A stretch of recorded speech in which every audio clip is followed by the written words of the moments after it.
The last owner of the lake house. Welcome. If you clicked on this video, perhaps your mind feels a little tired today. Now I ask just one thing from you. Relax your shoulders, take a deep breath, and quietly set aside everything that's been bothering you today. Because tonight, I will take you not into an ordinary story, but into a secret that has been waiting for centuries.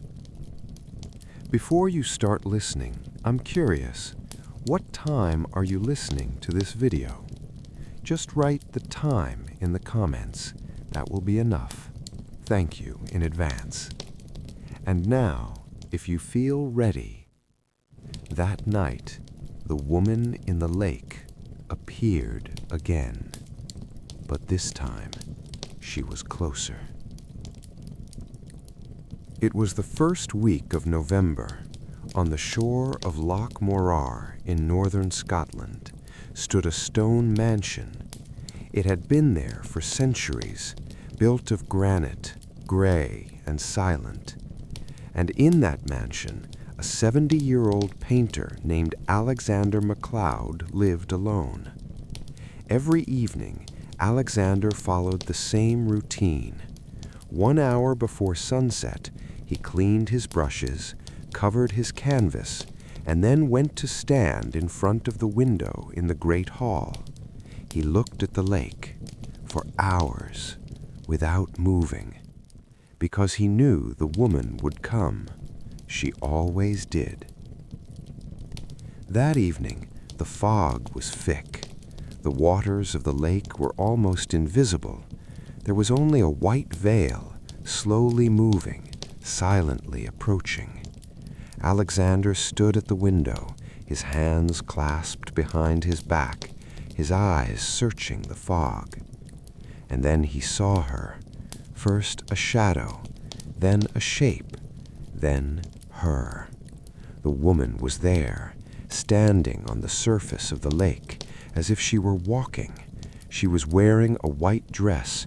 Her hair was long. Her face was not visible.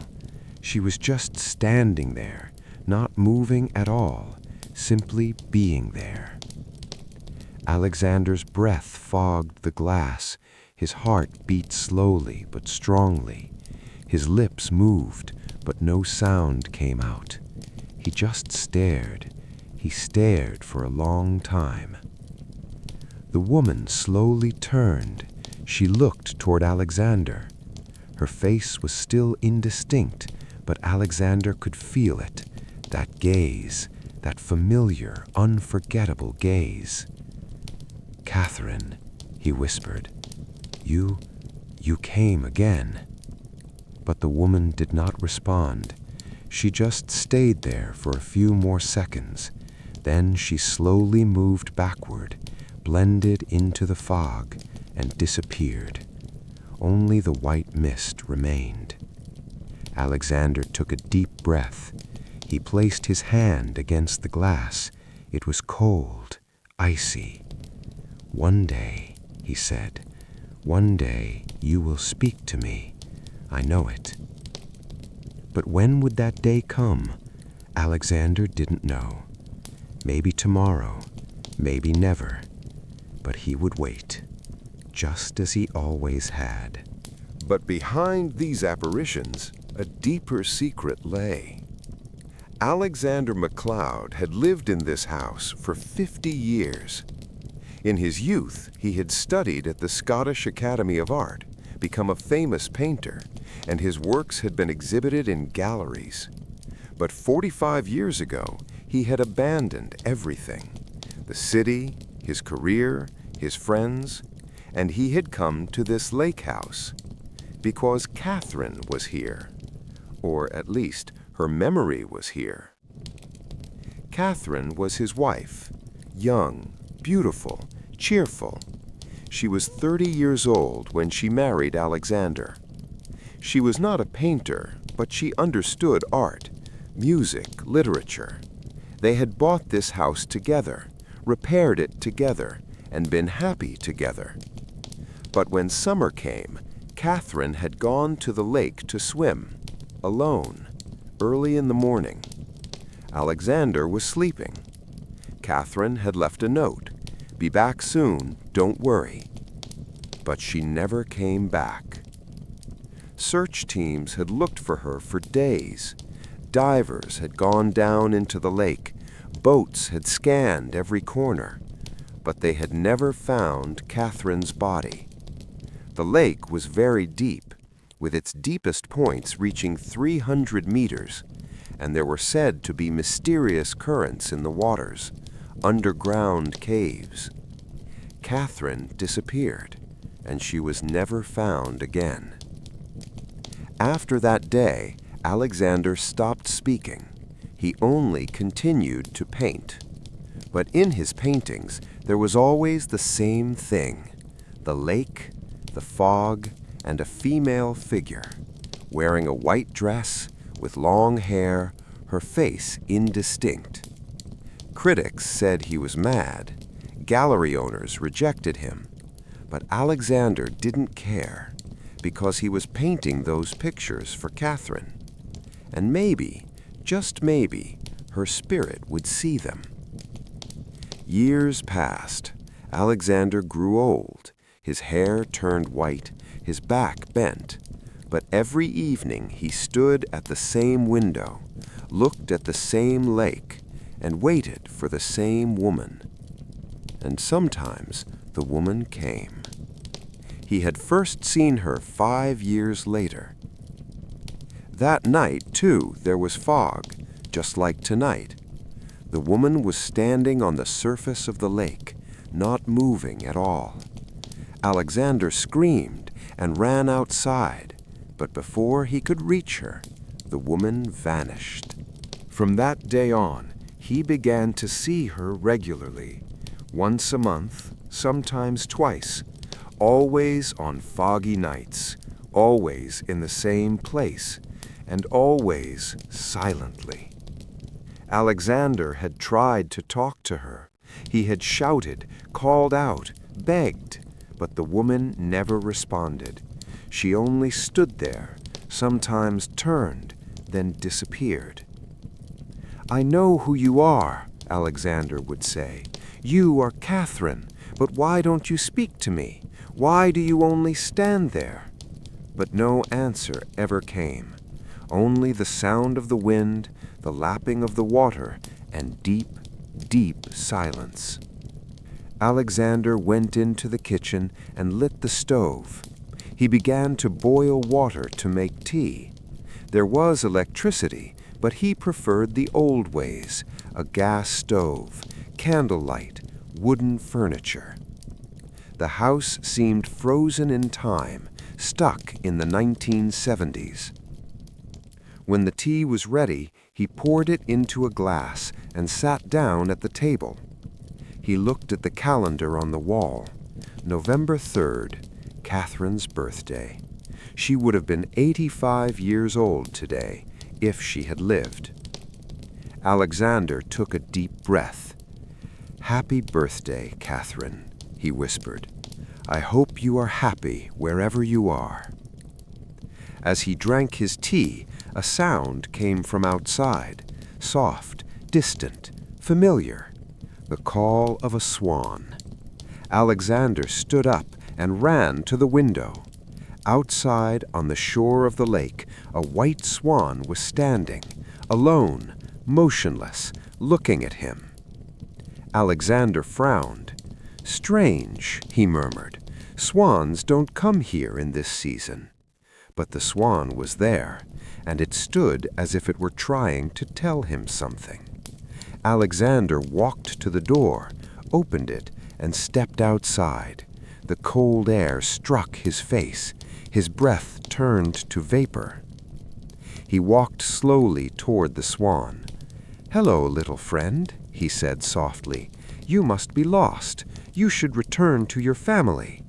But the swan did not move. It only looked at him. Its eyes were dark, deep, almost human. Alexander stopped. He felt something, but he didn't know what it was. A familiarity, a connection, a memory. Suddenly, the swan spread its wings and flew toward the lake, slowly, gracefully, silently. It landed on the water and began to swim. It moved into the fog, and within a few seconds, it disappeared. Alexander stood there, staring at the lake. The wind was blowing, scattering his hair. "Catherine, was that you?" he whispered. But no answer came, only the sound of the waves and the night. Alexander went back inside and closed the door. He was shivering from the cold. He lit the fireplace and sat in front of it. The flames danced, filling the room with a warm orange light. He looked at an old photograph on the wall. Catherine was there, young, beautiful, smiling. Alexander was standing beside her, smiling too. They were both happy. They were both at peace. "Why?" Alexander whispered. "Why did you have to go? Why did you leave me alone?" But he knew the answer, because life was like that, cruel, unpredictable, and sometimes meaningless. People lose the ones they love, and all that remain are memories. But Alexander's memories were too vivid.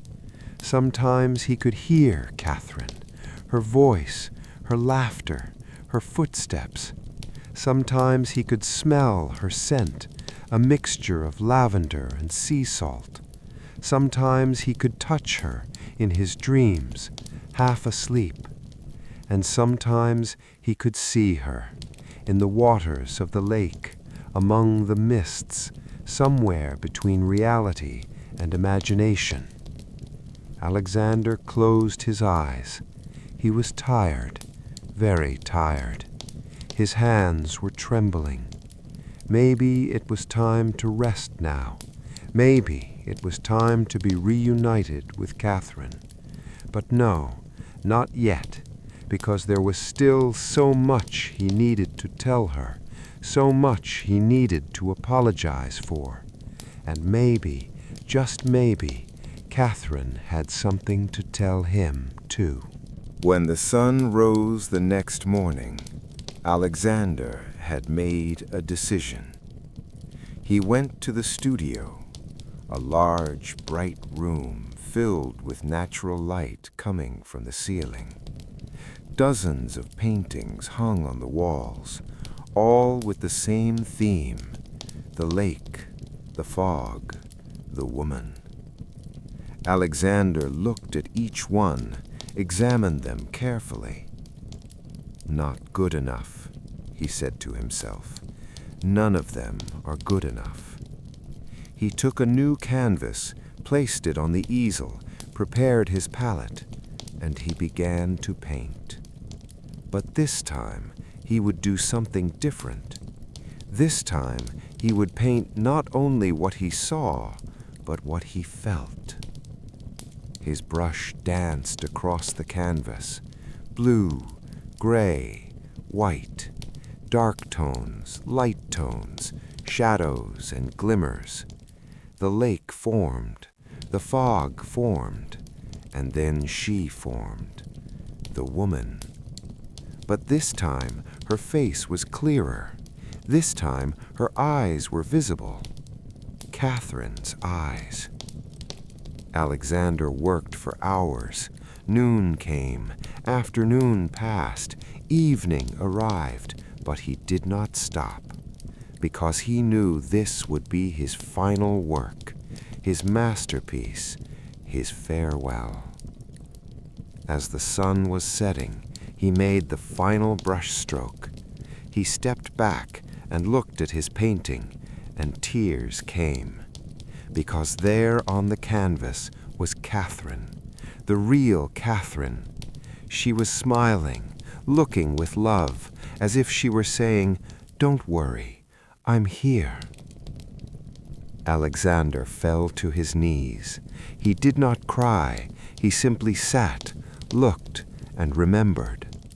50 years of marriage, 50 years of happiness, and an ending that lasted only 50 seconds. "I love you, Catherine," he said. "I always have. I always will." When night came, Alexander once again went to the window. The fog had returned, thicker, more mysterious. The lake was completely covered, but Alexander waited because he knew she would come. Today was a special day. It was Catherine's birthday, and she came. This time she appeared more quickly, more clearly. The woman was standing on the surface of the lake, but this time she was closer, almost at the shore. Her face was visible. It was Catherine, no doubt. Alexander's heart raced. He pressed his hand against the glass. Alexander called out, "Catherine! Catherine, can you hear me?" The woman lifted her head. She looked at him, directly at him, and she smiled. A gentle, sorrowful, but real smile. Alexander could not breathe. You're real, aren't you? This isn't a dream?" Catherine nodded. Her lips moved, but no sound came out. Yet Alexander understood. Her lips formed the word yes. "I am real."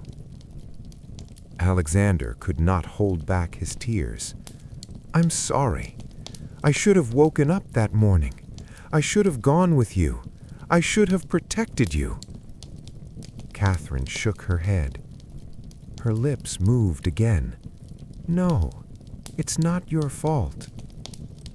"But you left, and I am so lonely." Catherine reached out her hand. Her fingers hovered in the air, as if trying to touch the glass. "You are not alone. I am always with you." Alexander pressed his hand against the glass, exactly where Catherine's hand was. The glass was cold, but he felt a warmth, faint but real. "I miss you so much." "I miss you too. But now it's time." "Time for what?" "Time to say goodbye." Alexander shook his head. "No, I can't let you go. I can't live without you." "You did live, Alexander. You lived for 50 years, and you made beautiful paintings. For me. Thank you for all of them." "But I can do more. More paintings, more memories." Catherine smiled. "No, my love. It's enough now. It's time to rest. Would you like to come with me?" Alexander paused. He swallowed. "Come with you?" "Yes. The lake is very beautiful, very peaceful, and I've been waiting for you for a long time." Alexander closed his eyes, took a deep breath, and made his decision. "Yes," he said, "I want to come with you." Catherine smiled. "Then come tomorrow, early in the morning, just like I did, and I will be there to greet you." "Do you promise?" "I promise." And then Catherine slowly moved backward. She blended into the fog, became light, and disappeared. But this time, Alexander was not sad, because he knew he would see her tomorrow. Tomorrow, they would be together, forever.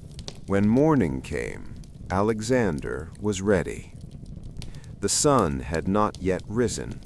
The air was cold, and the mist still lay over the lake. Alexander opened his wardrobe and put on his best suit. He tied his tie, combed his hair, and looked into the mirror. An old man was looking back at him. Wrinkles, white hair, tired eyes. But there was something else in those eyes. Peace. Perhaps for the first time in 50 years, true peace. He went downstairs and into the kitchen. He drank a glass of water and took one last look at his home. The photographs on the walls, the paintings, the furniture, all of them were proof of a life lived. A long, difficult, but meaningful life. He picked up Catherine's photograph and put it in his pocket. "Let's go," he said. "I won't keep you waiting." He stepped outside. The air was clear, cold, fresh. Birds were singing.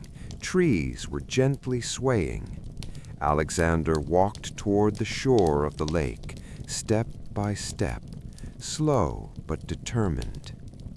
When he reached the water, he stopped. The lake was calm, smooth like a mirror. The mist was slowly dispersing, the sun rising on the horizon. And there, on the surface of the water, stood Catherine. She was smiling, her hand extended, waiting for him. Alexander smiled. "I'm here," he said, "just as I promised." "I knew it. You always came." Alexander took off his shoes. He removed his jacket, and he stepped into the water. Cold, very cold, but he didn't care, because Catherine was there, coming closer, smiling. He took a few more steps. The water reached his knees, then his waist, then his chest, but he was not afraid, because he was holding Catherine's hand, warm, soft, real. "Are you ready?" Catherine asked. "Yes," Alexander said, "more ready than ever." "Then come with me." And together they submerged, into the water, into the depths, into the darkness. But it was not darkness at all.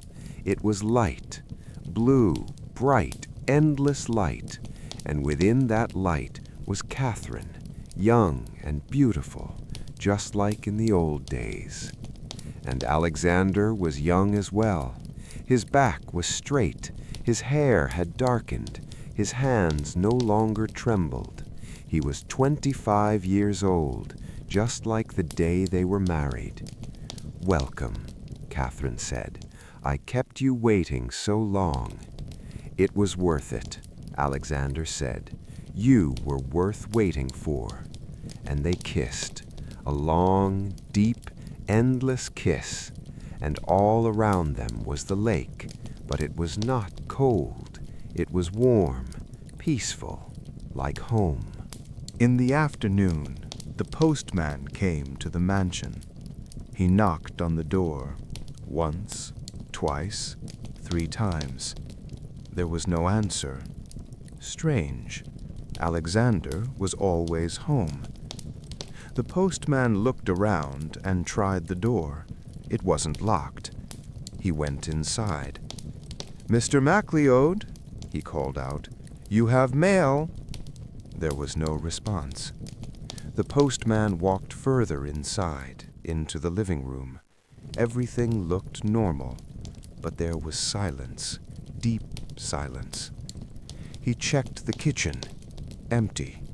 He checked the studio, empty. Then he went to the window and looked outside, and he saw it. On the shore of the lake, there were shoes, there was a jacket, and in the water, far away, something was floating. The postman squinted. What was it? A log? An animal? No, it was a person. The postman screamed and ran outside. He called the Coast Guard, called an ambulance, but it was too late. Alexander MacLeod was dead, in the waters of the lake, peacefully, with a smile on his face. The autopsy report said accidental drowning, but eyewitnesses said strange things. They claimed to have seen a woman in a white dress, walking on the water. But no one believed them. They called it a legend, a local tale. No one came to Alexander's funeral. He had no relatives, no friends, only the postman and the local priest. A small ceremony, a simple gravestone, and then silence. But the mansion did not remain empty. A week later, it was put on auction. A young couple bought it, artists from the city. While cleaning the house, they found the studio, and they saw the final painting. "Incredible," said the woman. "This is magnificent. Why didn't he sell it?" "I don't know," said the man, "but it looks very valuable. Maybe we should take it to a gallery." And they did. The painting was sold within a week. An anonymous collector paid an astronomical price.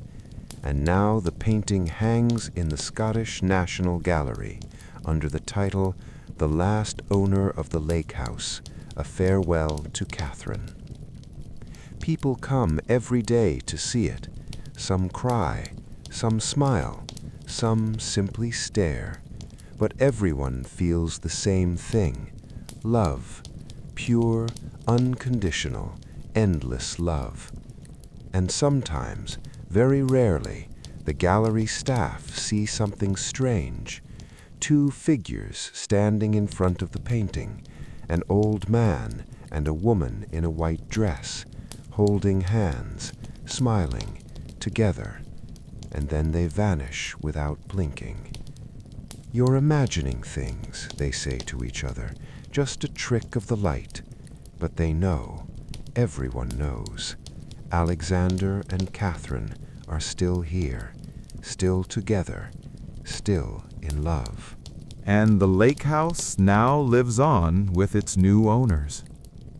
The young couple were named Emma and David. Emma was a sculptor, David a musician. When they bought the mansion, they had wanted to renovate it, but then they changed their minds. "This house is special," Emma said. "It has a soul. Changing it would be wrong." David agreed. "You're right. Let's just clean it, repair what's necessary, but preserve its character." And that's what they did. They cleaned the house, painted it, made small repairs, but they did not change its atmosphere. The old furniture remained, the old photographs remained, and the studio was left exactly as it was. Emma turned it into her sculpture workshop. David turned the living room into a music room. He brought in a piano, hung guitars, wrote notes, and together they began a new life. But one of the very first nights, something strange happened. Emma woke up at midnight, thirsty, and went down to the kitchen. While drinking water, she looked out the window, and she saw them. There were two figures on the lake. They were walking, hand in hand, slowly. One was an old man, the other a woman in a white dress. Emma rubbed her eyes. Maybe it was an illusion, but the figures were still there. "David," she whispered, but no sound came out. She only watched. The figures walked for a few minutes, then slowly disappeared, blending into the mist. In the morning, Emma told David. "I think I'm going crazy," she said, "but I swear I saw them, two people walking on the lake." David laughed. "Maybe you were dreaming." "No, I was awake. It was very clear." David thought for a moment. "You know, the townspeople say this place is cursed, but I don't believe in ghosts. I didn't either, but now I don't know." Weeks passed. Emma and David got used to the house. They worked, developed their art, and were happy. But sometimes, very rarely, they saw strange things. One night, David was playing the piano. He was composing a new melody, emotional, melancholy. He was writing notes, trying chords, and suddenly he heard it. Another piano sound, soft, distant, but real. He stopped and listened. The sound continued. An old melody, romantic, sorrowful. It felt familiar, but he couldn't remember where from. "Emma," he called out, "do you hear this?" Emma came from the studio. "What do you hear?" "The piano. Someone is playing the piano." Emma listened. "I don't hear anything." David shook his head. "But it was there just now, very clearly." "Maybe the wind or your imagination." But David wasn't sure. That music felt too real. And there was something else. That melody was Catherine's favorite melody. How did David know that? He didn't know, but he felt it. One day, Emma was working in the studio. She was carving a small sculpture from marble, an abstract form. At one point, her hand slipped and she broke the wrong part. She angrily put the chisel down. "Damn it," she said, "I ruined it." But then she saw something. In the broken area, a shape had appeared, like a human face, like a woman's face, beautiful, delicate, almost as if it had been intentional. Emma continued carefully. She revealed the face, shaped the details, finished it, and when she stepped back, her breath caught. The sculpture was a woman, long-haired, smiling, peaceful, just like the woman in Alexander's paintings, like Catherine. This is impossible," she whispered. "I didn't plan this." But there it was, perfect, beautiful, as if someone had guided her hand. Emma showed the sculpture to David. "This happened on its own," she said. "I swear I didn't intend to make this." David looked at it. "Incredible," he said. "It's beautiful. And it feels familiar." "Yes," Emma said, "as if we know her, but from where?" Then they remembered. There were paintings hanging in the studio, Alexander's old works. And in those paintings, there was always the same woman, this woman. "Catherine," David said. "This must be Catherine." Emma nodded. "Yes, but how? I've never seen her, only in the paintings." "I don't know," David said, "but it's as if she helped you, as if she guided your hand." Emma shivered. "That's frightening." "No," David said, "it's beautiful, because it means she's still here, and we remember her." It was May. Flowers had bloomed. Birds were singing. The air had grown warm. Emma and David were working in the garden, planting flowers, pruning trees. One day, by the shore of the lake, they found an old chest. It was buried underground, covered in moss. They opened it with curiosity. Inside were letters, old photographs, and a diary. "This must belong to Alexander," Emma said. "Let's see what it says." She opened the diary and began to read. The first page was dated 1970. "Today I lost Catherine. My life has ended." Emma continued. The pages were filled with Alexander's pain, his loneliness, his longing, but they were also filled with his love. Every page spoke of Catherine, how deeply he loved her, how patiently he waited for her. The final page was different. Tomorrow I am going to Catherine. The time has come. I am not afraid, because I know she is waiting for me, and at last we will be together forever. Emma couldn't hold back her tears. It's so sad, she said, but at the same time, so beautiful. David nodded. Yes, this is what true love must be like. Love that defies even death. They read the letters as well, from Catherine to Alexander, from Alexander to Catherine, love letters, descriptions of ordinary days, dreams of the future. Each one was a treasure. We must protect these, Emma said. Maybe we should give them to a museum or make a book. Good idea, David said. People need to know. This isn't just a tragedy. It's also a story of hope. And that's what they did. They gathered the letters, digitized the diary, restored the photographs. Then they prepared a small book, The Love of the Lake House, the story of Alexander and Catherine.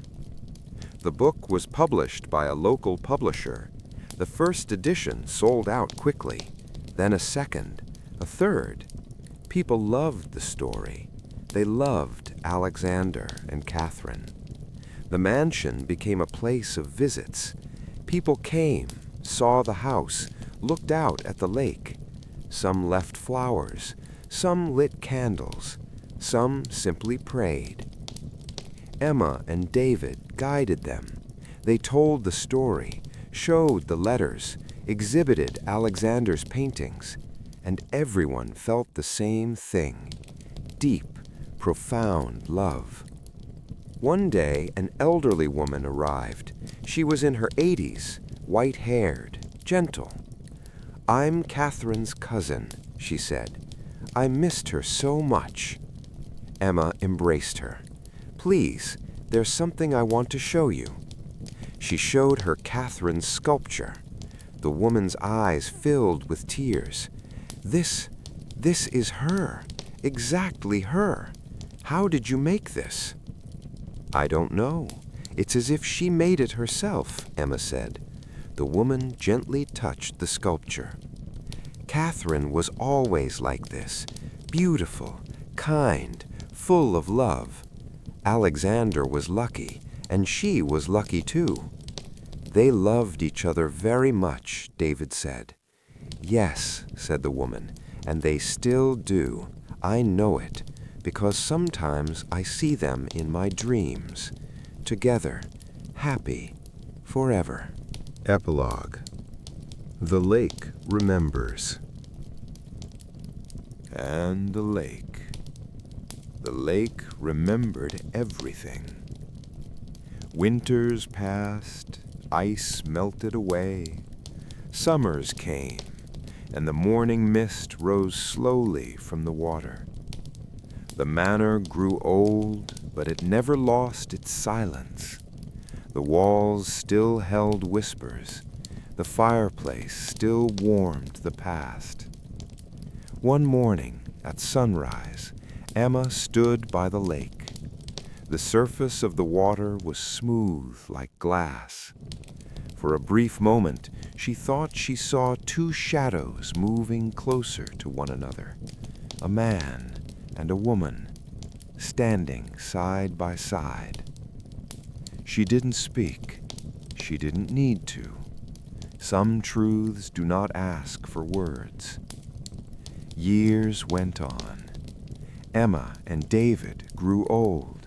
Their hair turned gray, their steps slower. They never had children, yet their lives were full. They had their art, their home, and the memories of Alexander and Catherine.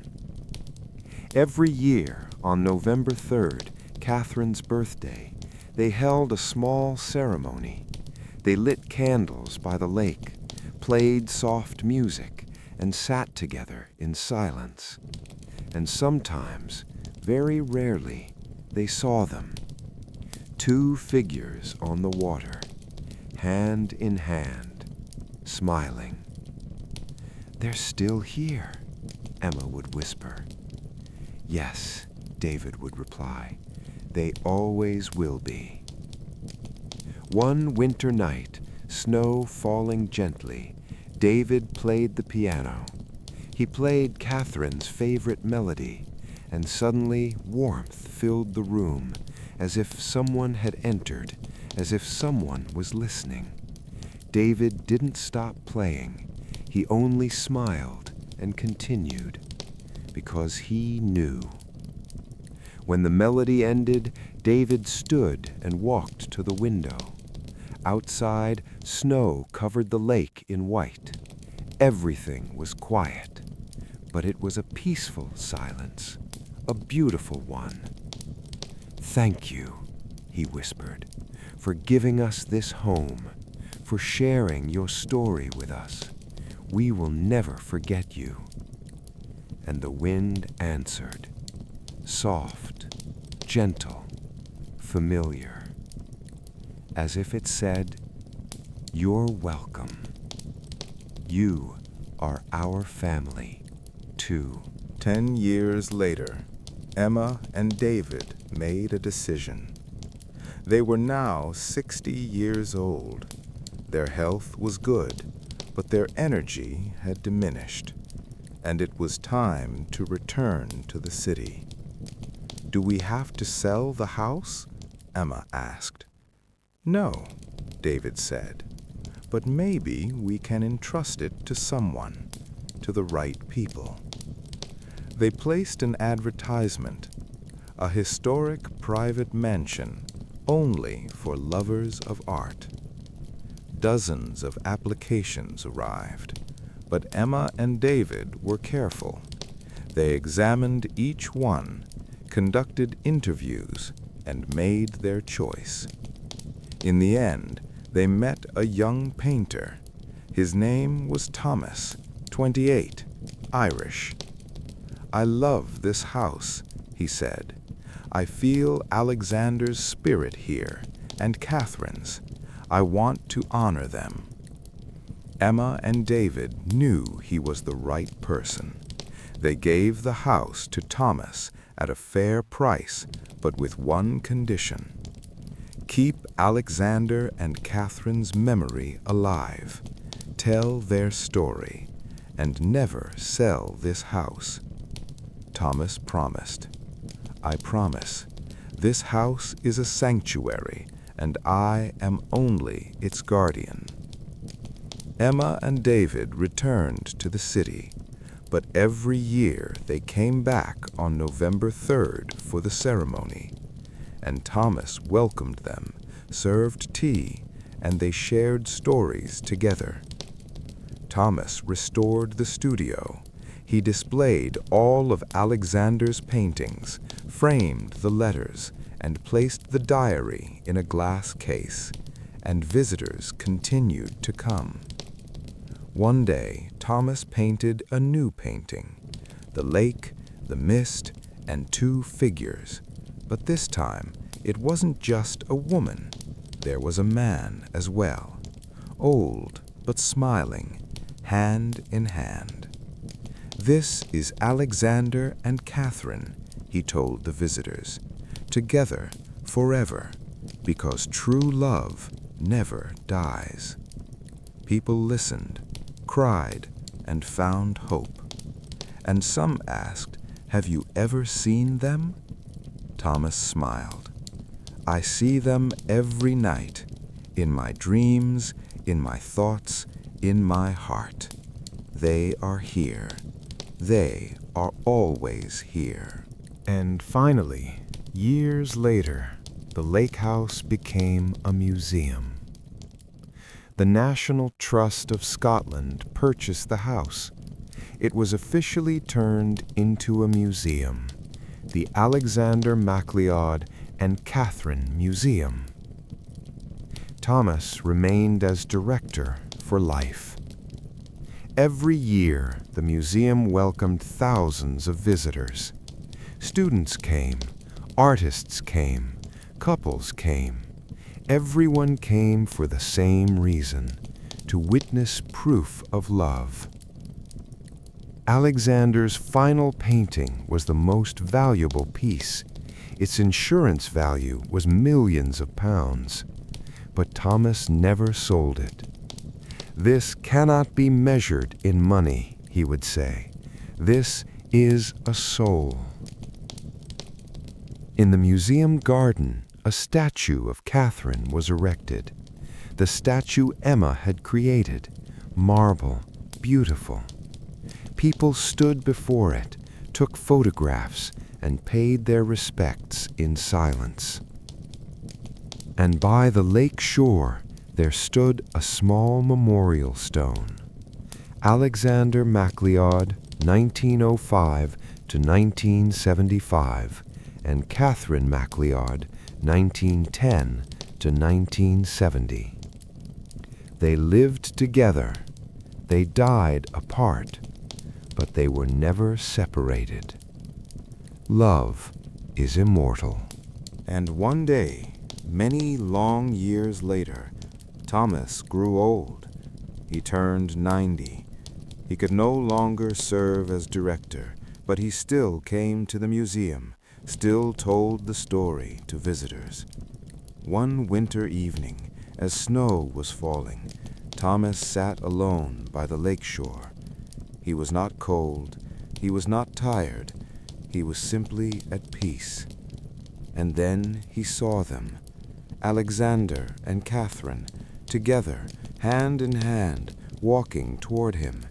They were smiling. "Hello, Thomas," Catherine said. "We've been waiting for you." "For me?" Thomas smiled. "Yes," Alexander said. "You were our guardian, and now it is time for your reward." "Reward?" "Yes, come with us. The lake is beautiful, and we want to share it with you." Thomas nodded slowly. "I would be honored." He stood up and took Alexander and Catherine's hands. Together they walked into the lake. Snow was falling, the wind was blowing, yet everything felt peaceful, beautiful. They entered the water. It was not cold, it was warm, gentle, like home. And as they descended deeper, a light appeared, blue and radiant. Thomas turned back one last time. The lake house was still there, its lights glowing softly, beautiful as ever. "Goodbye," he whispered, "and thank you."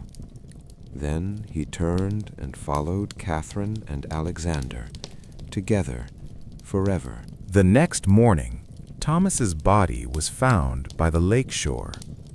A thin mist hovered over the water, and the lake was almost completely still. Thomas looked as though he were sleeping peacefully. There was a faint smile on his face, as if he had finally surrendered to a deep rest after a long and tiring night. A doctor examined him briefly and said calmly that it was a natural death, old age.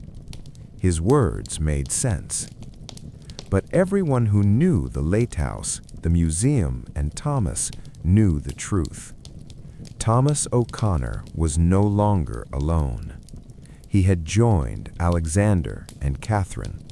He had quietly crossed to the place where they were waiting. His funeral was held in the museum garden among the trees overlooking the lake. Hundreds of people came. Some had known Thomas for years. Others had only heard his story. They cried. They smiled. They shared small memories of him, how he gazed at the lake, how gently and carefully he spoke to visitors, how every evening he closed the door of the lake house with reverence. In the end, Thomas was laid to rest beside Catherine's statue. The earth was covered slowly, flowers were placed, and the lake seemed to grow even quieter. On his gravestone were written these words: Thomas O'Connor, 1935 to 2025, the last guardian of the lake house, protector of love. Now he is with them. And so the story ended. But in truth, no story ever truly ends. Alexander, Catherine, and Thomas are still there, in the lake house, in the waters of the lake, and in the hearts of those who visit. Every year on November 3rd, the museum holds a small ceremony. Candles are lit, soft music plays, a long silence is observed, and sometimes, very rarely, people say they see 3 figures on the lake, standing hand in hand, side by side, smiling. Ghosts? They ask. The museum staff shake their heads and whisper, "No, these are not ghosts. This is love, pure, silent, and eternal." Because true love never dies. It only changes form, quietly transforming into something else. Sometimes it becomes a memory, living in the calmest corner of the mind. Sometimes it turns into a painting, leaving an indescribable feeling in everyone who looks at it. Sometimes it becomes a dream, forgotten by morning, yet leaving a weight in the heart as it fades away. But no matter what form it takes, love is always there, always real, always strong. Alexander and Catherine's story, over time, went beyond the boundaries of the lake house and spread into the world. Books were written, pages filled with words. Films were made, scenes were staged, songs were composed, turned into melodies. And yet, the most beautiful telling of their story still lives in the lake house. Because there is more than words. There is soul. There is lived experience. There is truth. And above all, there is love. If one day your path leads you to that lake house, do not hurry. Stand quietly. Look around carefully, at the surface of the lake, at the slow movement of the water, at the stillness in the air. Perhaps you too will see them, 2 figures, hand in hand, as if walking upon the water, a peaceful smile on their faces. 2 silhouettes who loved, who understood each other, who remained together forever. And perhaps, just perhaps, they will whisper something to you as well, in a very slow, very gentle voice. Love is worth everything, they'll say. The pain, the loss, the waiting. Because in the end, no matter what happens, love wins. Always. Good night. Thank you for listening to this story. We hope this quiet journey has brought you a little peace, has taken some weight from your heart. We hope that as you listened, you slowed down, noticed your breathing, and remembered those you love. Perhaps a face from the past, perhaps a memory that warmed you from within. And we hope, just hope, that you felt somewhere deep inside that there is a bond waiting for you too. Because everyone has an Alexander, Everyone has a Catherine. Sometimes finding them takes time. Sometimes it requires silence. Sometimes patience. But the bond is there. Now, close your eyes.